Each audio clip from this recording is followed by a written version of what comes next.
Who you are determines how you lead. So understanding your personality and behaviors a bit more will give you a much greater insight into your leadership style. Hogan Assessments have been studying leaders and leadership personalities for decades, and they've identified 6 different broad leadership styles that most leaders fit into depending on their personality and their motivators and preferences.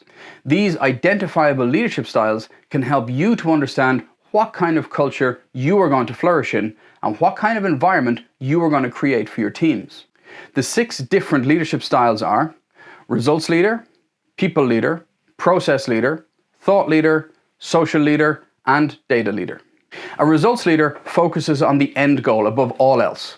They set high goals and expectations for themselves and others, and results leaders are seen as results orientated and also competitive and tenacious. They tend to react to and reward competition and goal attainment, and don't tend to place a lot of emphasis on cooperation or collaboration.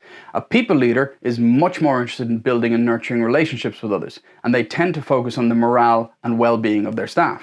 A people leader will place more emphasis on relationships and morale than on total, frank and honest transparency or task completion. Process leaders focus on creating, following and enforcing policies and procedures.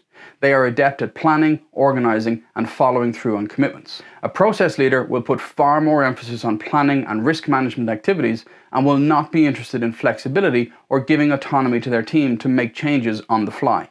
Thought leaders tend to focus on creativity and innovation with a strategic problem-solving approach.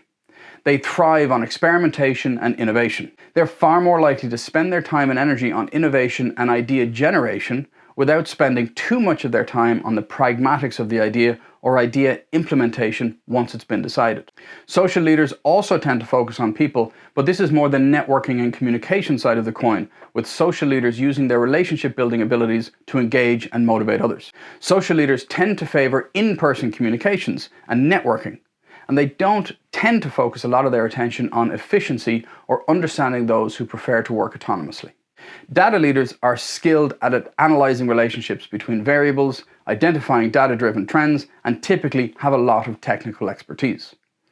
Data leaders focus on the facts and trusted research. They make their decisions based on the reliable information they have, not on their experience or their intuition. Now, it's common to have more than one leadership style, and you may recognize some elements of different styles in your own recent behavior or your typical responses to a variety of situations. Or possibly you found yourself reacting to some of the things on the left-hand side of the screen. While you're figuring out your own leadership style and jotting down some notes, bear in mind that this is how you lead.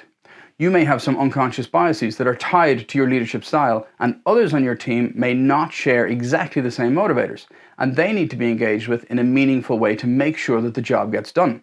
You may need to adapt your leadership style, just a little, for some members of your team. I would encourage you to start identifying some of the motivators that resonate with you, and perhaps start listing some of those on your team to see where they might have conflict or there might be different ways of working which need to be discussed. Then you can start to have a conversation with your team about shared values and differing motivators to make sure that everyone is working together with the same vision in mind. Who you are determines how you lead, and I believe there's no such thing as a bad leadership style. There is simply a good and bad culture fit. So figuring out your leadership style and the culture that you're in or that you're creating will help you to grow as a leader and move towards whatever your ultimate future vision is.